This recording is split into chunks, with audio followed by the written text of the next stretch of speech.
नमस्कार, आप सभी का स्वागत डीडी न्यूज पर। आपके साथ मैं हूं मुकुल शर्मा। बताएंगे आपको इस वक्त की बड़ी और अहम खबरें, लेकिन सबसे पहले नजर डालते हैं हेडलाइंस पर। विश्व वन्यजीव दिवस पर एशियाई शेरों के घर पहुंचे प्रधानमंत्री नरेंद्र मोदी। वन्यजीव नेशनल रेफरल सेंटर जूनागढ़ की रखी आधारशिला। राष्ट्रीय वन्यजीव बोर्ड की बैठक की अध्यक्षता की।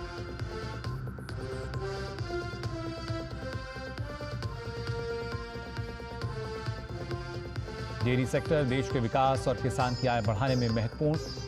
केंद्रीय मंत्री अमित शाह का डेयरी क्षेत्र में सस्टेनेबिलिटी और सिक्योरिटी पर कार्यशाला में संबोधन। कहा, श्वेत क्रांति 2.0 की तरफ बढ़ रहा है देश।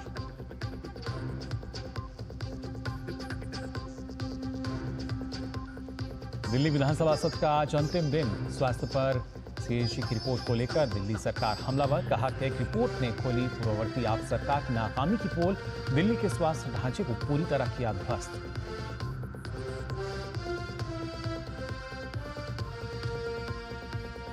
जम्मू कश्मीर विधानसभा में 7 साल बाद पहला बजट सत्र। उपराज्यपाल मनोज सिन्हा ने अपने अभिभाषण में कहा, एक पूर्ण राज्य का दर्जा बहाल करने के लिए सरकार प्रतिबद्ध।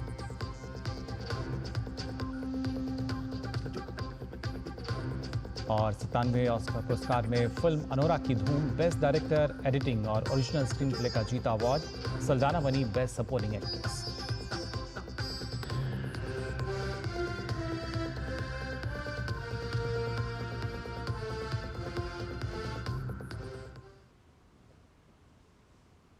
और आइए खबरें देखते हैं विस्तार से। आपको बता दें, विश्व वन्यजीव दिवस के अवसर पर प्रधानमंत्री नरेंद्र मोदी गुजरात के सासण पहुंचे। पीएम ने गिर राष्ट्रीय उद्यान का दौरा किया। इसे एशियाई शेरों का घर माना जाता है।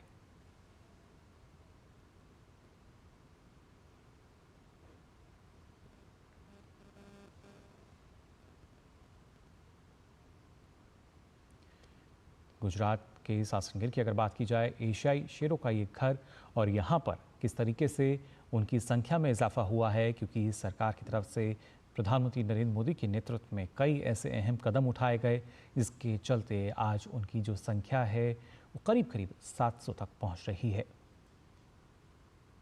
और यहाँ पर आज हमने देखा प्रधानमंत्री यहाँ पहुँचे विश्व वन्यजीव दिवस के उपलक्ष्य में, और साथ ही साथ इस दौरान न सिर्फ उन्होंने वहाँ पर सफारी का आनंद उठाया, बल्कि आप देख सकते हैं तस्वीरों में भी किस तरीके से लगातार अपने संदेश में भी प्रधानमंत्री इस बात का जिक्र करते हैं कि ना सिर्फ एक बेहतर इकोसिस्टम जो है उसके लिए हमें हमेशा प्रयासरत रहना चाहिए। भारत में अगर बात की जाए जैव विविधता की, उसको कैसे और ज़्यादा बढ़ावा हम दे सकते हैं। और उसी के चलते आज हमने देखा कि किस तरीके से सासणगिर में जब वो पहुँचे तो अलग अलग जो झलक हैं वो यहाँ पर नजर भी आई। इसके साथ ही प्रधानमंत्री नरेंद्र मोदी ने राष्ट्रीय वन्यजीव बोर्ड की 7वीं बैठक की अध्यक्षता भी की। गुजरात के सासणगिर में हुई बैठक में केंद्रीय पर्यावरण मंत्री के साथ शीर्ष अधिकारी और अन्य हितधारक शरीक हुए। बैठक में वन्यजीव संरक्षण से जुड़ी पहल और प्रयासों पर मंथन हुआ। प्रधानमंत्री ने इसको लेकर महत्वपूर्ण सुझाव भी दिए। पीएम ने वन्यजीव नेशनल रेफरल सेंटर जूनागढ़ की आधारशिला भी रखी। 16वें एशियाई शेर जनगणना 2025 पहल का भी पीएम ने शुभारंभ किया। पीएम ने मानव वन्यजीवन संघर्ष प्रबंधन के लिए कोयम्बटूर में उत्कृष्टता केंद्र की स्थापना की भी घोषणा की।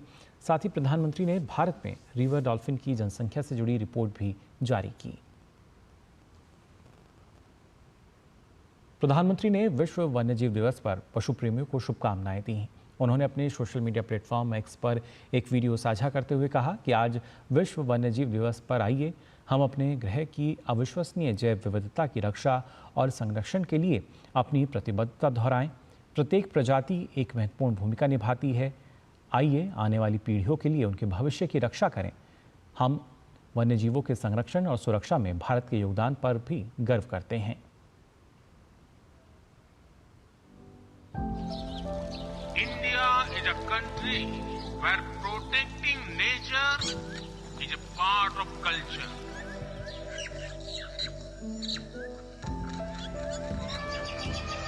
This is why it has many unique achievements in wildlife conservation.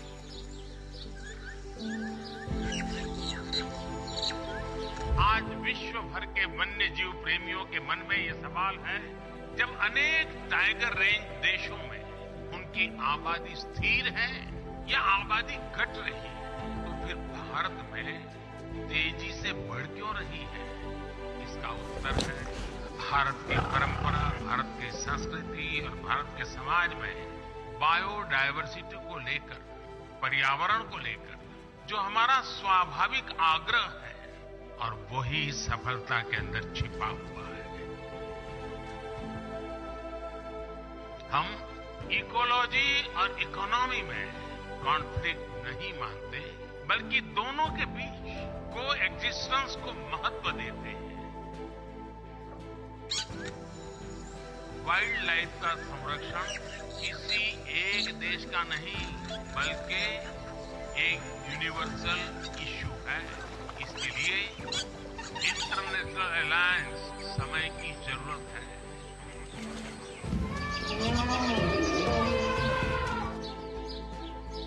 मानवता का बेहतर भविष्य तभी संभव है जब हमारा पर्यावरण सुरक्षित रहेगा।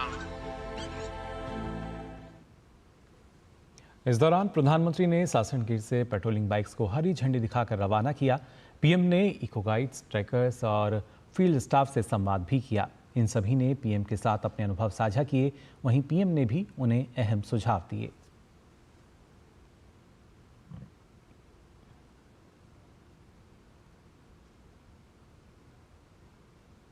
प्रधानमंत्री नरेंद्र मोदी ने सासनगीर में इको गाइड्स, ट्रैकर्स और फील्ड स्टाफ के साथ संवाद किया। पीएम से मिलकर ये सभी बेहद खुश दिखाई दिए। इनसे बात की हमारे संवाददाता तापस भट्टाचार्य ने।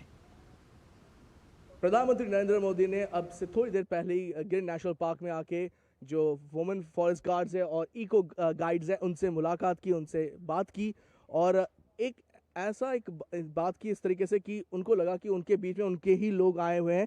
एक अलग ही अनुभव था इन सब का। इनसे पता करते हैं कि ये क्या कहते हैं। उनके साथ बात करके, प्रधानमंत्री के साथ जो मुलाकात हुई, जो बात हुई, आपको बताइए कैसा लगा आप उनसे बात करके? जी, हम शेरों के साथ तो काम करते हैं। आज हमने देश के शेर के साथ बात की, ऐसी फीलिंग हुई।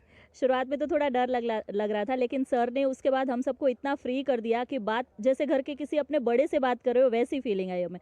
बहुत ही अच्छा एक्सपीरियंस रहा और हमें बहुत ही मज़ा आया। ये हमारा लाइफ टाइम एक्सपीरियंस है कि हमने पीएम सर के साथ इतने क्लोजली बात की। जब आपसे पूछा कि आप जब शेरों को जब मिलते हैं, जब उनकी तबीयत खराब है कि नहीं, कैसे पता चलता है, तो आपको लगा कि इनको तो सब पता ही है ऑलरेडी? जी, हमें बिल्कुल ऐसा ही लगा कि कोई हमारे ही डिपार्टमेंट के ऑफिसर हमसे हमारे काम के बारे में पूछ रहे हैं। बिल्कुल ही ऐसा नहीं लगा, हमें बिल्कुल ऐसा ही लगा कि सर को सब कुछ पता है। इसलिए थोड़ा हमें भी ऐसा लगा कि हमें बिल्कुल परफेक्ट इन्फॉर्मेशन सर को देनी है। आप लोग कैसे दूसरे लैंग्वेज से बात करते, तो उस टाइम पे कुछ समझ में आ रहा था कि क्या बोले क्या नहीं बोले? जी सर, वो हमको सिखाने के लिए बोलते थे तो वो बहुत अच्छा लगा। आपको तो पूछा कि कोंकणी आती है कि नहीं, दूसरे तो हाँ, तो आप कोंकणी भी हैं, तो आपको ये बताया कि वहाँ के लोग आते तो आप उनसे कैसे बात करते? मराठी में और कोंकणी में बात करती हूँ, तो उनको भी अच्छा लगता है कि हमारा कोई देश का मिल गया हमसे बात करने वाला, और हमारी कमेटी वाइज। तो प्रधानमंत्री जब आपको बोले थे तो अब आपको कैसा लग रहा था कि हाँ मैं दूसरी लैंग्वेज में भी बात कर सकती? आप उनसे पूछा, उन्होंने कहा भी स्टैच्यू ऑफ यूनिटी में संस्कृत वगैरह बताते हैं? बताया उनने, वहाँ के वो लेडीज़ को सबको हमने भर्ती किया हुआ है और उन लोग को भी बेसिक नॉलेज वो दिया हुआ है। गुजरात पहला स्टेट था जहाँ पे वुमेन गार्ड्स और इको गाइड की भूमिका, खासतौर से जो औरतें हैं उनको यहाँ पे काम करने का अवसर मिला था। तो आज प्रधानमंत्री नरेंद्र मोदी ने जब यहाँ पे आए तो उन्होंने इन लोगों से मिले, इनकी हौसला अफजाई की और ये भी कहा कि ऐसे लोग आते रहे, आप उनका सहारा बने, लोगों को बताएं कि कितना महत्वपूर्ण है गिर नेशनल पार्क पूरे देश के लिए। क्या पर्सन मनमोहन के साथ मैं तापस भट्टाचार्य, दूरदर्शन समाचार, गिर नेशनल पार्क, गुजरात। वहीं केंद्रीय गृह और सहकारिता मंत्री अमित शाह ने दिल्ली में भारत मंडपम में डेयरी क्षेत्र में सस्टेनेबिलिटी और सर्कुलेटरी पर आयोजित कार्यशाला में हिस्सा लिया। इस मौके पर अमित शाह ने डेयरी क्षेत्रों में विकास के लिए एक मार्गदर्शिका पुस्तक का लोकार्पण किया। डेयरी सेक्टर पर इस कार्यशाला का आयोजन किया गया था, जिसमें केंद्रीय गृह मंत्री ने इस पुस्तक का लोकार्पण किया। कैसे डेयरी क्षेत्र जो है वो विकास को और ज़्यादा गति दे रहा है और उसके ज़रिए कैसे अर्थव्यवस्था में मजबूती आ रही है। साथ ही केंद्रीय गृह और सहकारिता मंत्री अमित शाह ने एनडीडीबी और सस्टेन प्लस परियोजना का भी इस दौरान शुभारंभ किया। इस मौके पर केंद्रीय गृह और सहकारिता मंत्री अमित शाह ने कहा कि ग्रामीण क्षेत्रों को समृद्ध बनाने में डेयरी क्षेत्र का बड़ा योगदान है। उन्होंने कहा कि डेयरी क्षेत्र देश के विकास को गति देता है। हम श्वेत क्रांति 2.0 की तरफ आगे बढ़ रहे हैं। जब हम श्वेत क्रांति 2 की तरफ आगे बढ़ रहे हैं उस वक्त ये दोनों चीजें सस्टेनेबिलिटी और सर्कुलरिटी, ये दोनों का महत्व बहुत बढ़ जाता है। तो हमारा डेयरी सेक्टर एक प्रकार से देश के विकास को तो गति देता ही देता है, परंतु ग्रामीण विकास और भूमिहीन किसान और छोटे किसानों को समृद्ध बनाने में भी इसकी बहुत बड़ा योगदान है। दिल्ली विधानसभा के पहले सत्र का आज आखिरी दिन है। दिल्ली विधानसभा में आज स्वास्थ्य पर कैग की रिपोर्ट पर चर्चा जारी है। भारत के नियंत्रक एवं महालेखा परीक्षक की रिपोर्ट सार्वजनिक स्वास्थ्य ढांचे और स्वास्थ्य सेवाओं के प्रबंधन पर केंद्रित है। इस रिपोर्ट को 28 फरवरी को दिल्ली की नवनियुक्त मुख्यमंत्री एवं वित्त मंत्री रेखा गुप्ता ने सदन में प्रस्तुत किया था। इसके अलावा विधानसभा में पानी संकट और सीवर जाम की समस्या से जुड़े मुद्दों पर भी चर्चा। और दिल्ली की मुख्यमंत्री रेखा गुप्ता ने विकसित दिल्ली बजट 2025-26 की अपेक्षा और सुझाव को लेकर एक प्रेस कॉन्फ्रेंस की। उन्होंने कहा कि विकसित दिल्ली का 2025-26 का बजट 24 मार्च से 26 मार्च के बीच प्रस्तुत करने की तैयारी की जा रही है। सरकार विकास की रफ्तार को तेज करने के लिए समाज के सभी वर्गों को साथ में लेते हुए उनके सुझावों को शामिल करने का प्रयास करेगी। रेखा गुप्ता ने कहा कि यह बजट दिल्ली का बजट है और इसमें जनता के प्रत्येक वर्ग के सुझाव शामिल होंगे। दिल्ली सरकार की ओर से एक ईमेल विकसित दिल्ली बजट -25@delhi.gov.in और एक व्हाट्सएप नंबर 9999962025 जारी किया गया है, जिस पर दिल्ली का कोई भी व्यक्ति अपने सुझाव भेज सकता है।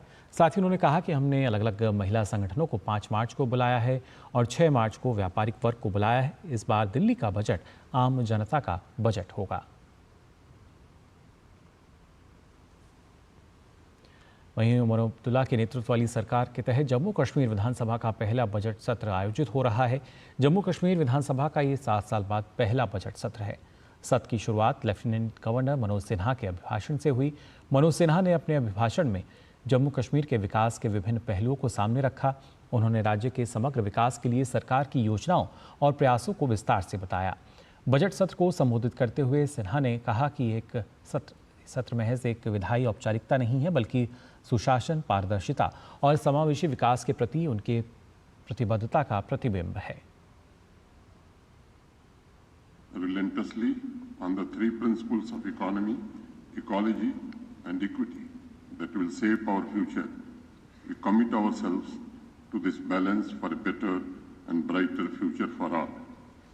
Good governance remains the cornerstone of a prosperous and harmonious future for Jammu and Kashmir. My government remains firmly committed to transparent and accountable decision making, ensuring the efficient and effective allocation of resources so that the people of Jammu and Kashmir fully benefit from every penny spent. अभिभाषण में उपराज्यपाल ने जम्मू कश्मीर को एक नई दिशा में ले जाने का संकल्प व्यक्त किया। उन्होंने कहा कि जम्मू कश्मीर के लोगों की सबसे बड़ी आकांक्षाओं में से एक पूर्ण राज्य का दर्जा बहाल करना है। सरकार इस आकांक्षा को पूरा करने के लिए अपनी प्रतिबद्धता पर अडिग है। This budget represents a new era of participatory governance, ensuring that the needs and aspirations of the common man remain at the heart of policy making. One of the foremost aspirations of the people of Jammu and Kashmir is the restoration of full statehood. My government remains steadfast in its commitment to addressing this legitimate desire of the citizens. वहीं महाराष्ट्र विधानसभा के budget सत्र का आगाज हो चुका है। वित्त वर्ष 2025 और 26 के लिए उप मुख्यमंत्री अजीत पवार 10 मार्च को बजट पेश करेंगे। बजट सत्र से पहले राज्य सरकार ने एक प्री सेशन मीटिंग की, जिसमें विपक्ष का कोई सदस्य नहीं पहुंचा था।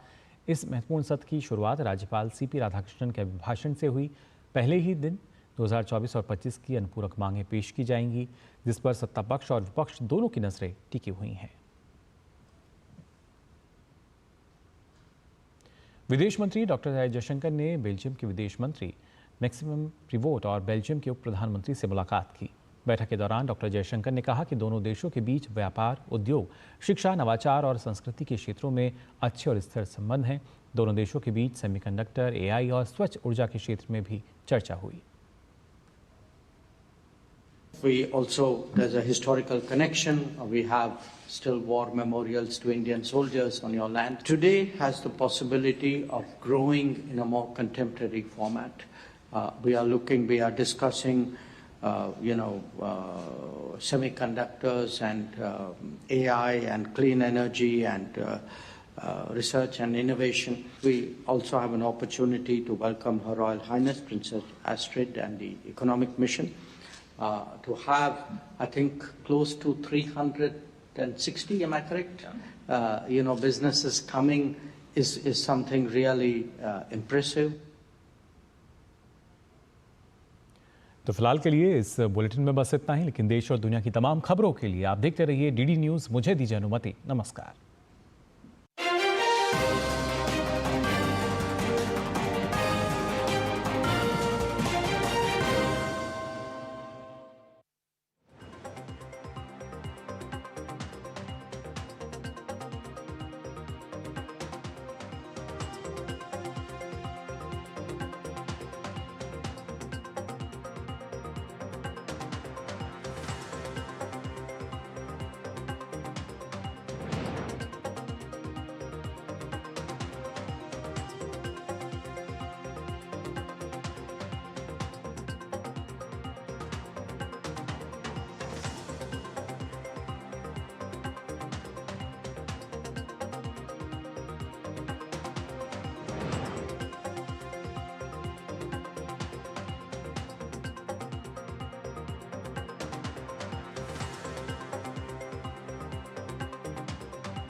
नमस्कार। इस समय सीधे हम आपको लिए चलते हैं हरियाणा के रोहतक, जहां पर कांग्रेस की महिला नेता की हत्या के मामले पर पुलिस की तरफ से प्रेस ब्रीफिंग की जा रही है।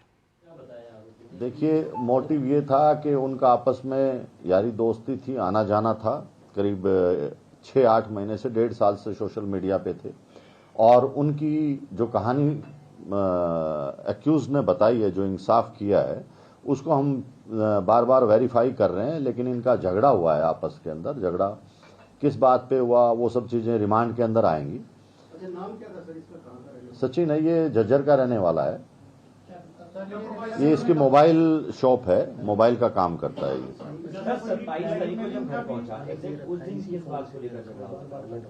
देखिए, पहले ये घर पे ही रहा। शाम को 5 बजे के आसपास जब इनकी अनबन होगी, लड़ाई वगैरह हुई कोई पैसे के लेन देन पे या किसी बात पे, तो उसके बाद इसने उसका गला घोट के वो जो केबल थी मोबाइल चार्जर की, उससे मार दिया। देखिए, अभी ये चीजें क्योंकि पूरी तरह से वेरीफाई नहीं करी और ना ही हम ये आप लोगों को इस तरह से डिस्क्लोज कर सकते जब तक के कंफर्मेशन नहीं हो जाती। आज इस अक्यूज्ड का हम रिमांड लेंगे और उसके बाद आप लोगों को बता दिया जाएगा। शुरुआती पूछताछ में आरोपी क्या बता रहा है कि किस बात पर अनबन हुई, झगड़ा हुआ और नौबत यहां तक पहुंच गई कि गला दबा करके आपने बोला कि पैसों की लेन देन का वो क्या एलोबरेट कर? देखो, वो हम वेरीफाई कर रहे हैं कि वो लड़की पैसे मांग रही थी, ठीक है, तो वो चीजें सब वेरीफाई होती हैं। एकदम से ऐसे नहीं कहा जा सकता कि यही कारण है, लेकिन उनका झगड़ा हुआ, आपस में नोकझोंक हुई और उसके बाद उसने दबा दिया।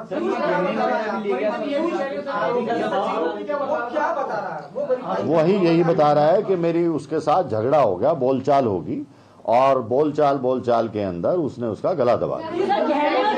नहीं, वो देखिए, लड़ाई झगड़ा किसी भी बात पे हो जाता है, कोई स्पेसिफिक नहीं होती। आपने बोला ना पैसों को लेकर, पैसों का उनका आपस में लेन देन था, तो वो क्या था हम उस चीज को वेरीफाई करेंगे।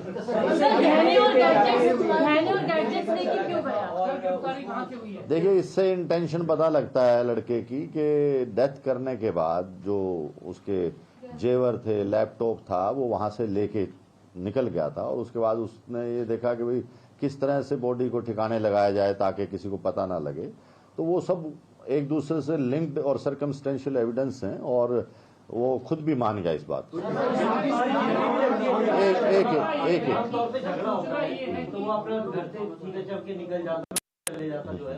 मर्डर किया और मर्डर करने के बाद पूरी प्लानिंग के साथ बॉडी को डिस्पोज ऑफ करना, एविडेंस मिटाना, कहीं पहले से ही प्लानिंग थी कि इसको ठिकाना, ये पिट ऑफ रेंज में था या पिट ऑफ रेंज में था या फिर पूरा प्लान? देखिए, दो चीजें हैं कि उस टाइम जो हालात हुए, कोई ऐसा पहले से प्लानिंग नहीं थी, लेकिन उस टाइम से जो हालात हुए, कोई मारने के लिए नहीं आता, वो हालात बनते हैं उस टाइम। जो उस टाइम हालात बने उसके बाद उससे बेकाबू हो गए और फिर उसने ठिकाने डेथ हो गए। वो सब चीजें टाइम, अभी इन्वेस्टिगेशन एकदम से नहीं होती सब चीजें।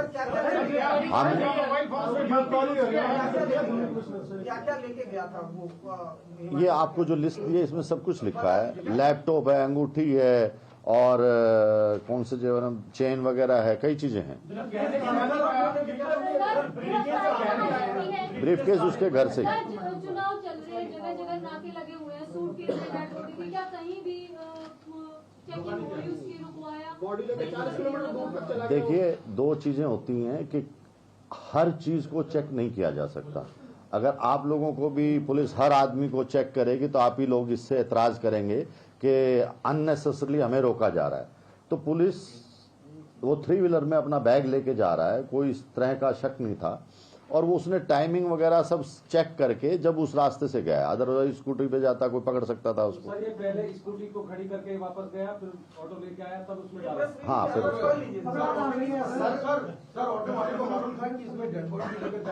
नहीं, ऑटो वाले को मालूम नहीं। कहाँ से गिरफ्तारी हुई है? दिल्ली से गिरफ्तारी की है पुलिस। देखिए, दोस्ती का रिलेशन, बताइए सर, प्लीज उस पे एलोबरेट कर दीजिए, कहाँ से गिरफ्तारी हुई है और दिल्ली पुलिस का क्या रोल है? देखिए, जब भी पुलिस कहीं भी किसी को गिरफ्तार करती है दूसरी स्टेट में तो लोकल पुलिस को साथ लेती है।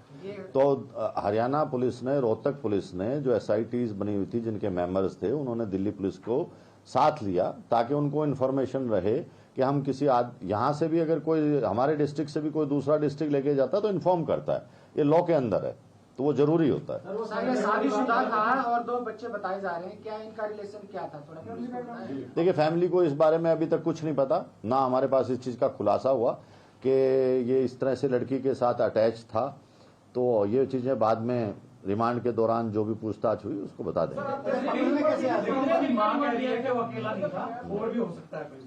देखिए, कौन आप लोगों को पहले भी कई लोगों ने कुछ कहा और जब भी कोई, हम लोग हरियाणा पुलिस इस बारे में बहुत सेंसिटिव है। जब भी किसी महिला के साथ कोई अपराध होता है तो हम चाहते हैं कि वो तुरंत और किसी तरह की किसी की बदनामी ना हो और उसको जल्द से जल्द ट्रेस करें। इसीलिए 2 दिन तक पुलिस चुप रही कि जो हकीकत है वो आप लोगों के सामने रखी जाए। जो भी मीडिया के अंदर इससे पहले बातें हुई वो उससे इनका कोई ताल्लुक नहीं है, वो फजूली बातें थी। ये कांग्रेस से भी संबंधित है सर, जो आरोपी कुछ जानकारी ऐसी? ये कार्यकर्ता थी कांग्रेस की, आरोपी का भी नहीं, आरोपी का नहीं। मुथूट फाइनेंस वाला क्या चक्कर है? कोई ज्वेलरी को मुथूट फाइनेंस में रख दिया था? नहीं, वो देखो एक्यूज कोई भी चीज कहीं रख सकता है, जहां सेफ समझे सेफ में रख सकता है, घर रख सकता है, वो उसको जो जहां लगा वो उसने रखा। नहीं, वो आप छोड़ो, मैंने पढ़ रखे हैं।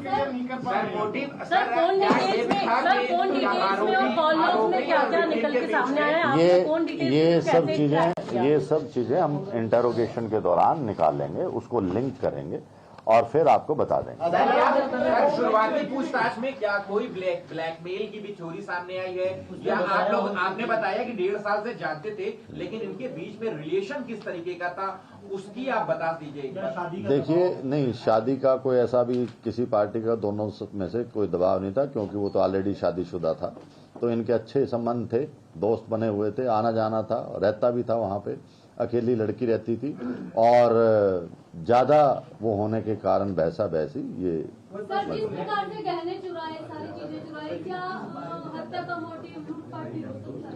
लूटपाट तो था ही। जब अगर आदमी चलो यारी दोस्ती में इस तरह की वारदात हो जाए तो दूसरा उसने स्टेप यही उठाया कि जो पैसे का फायदा है वो उठाया जाए।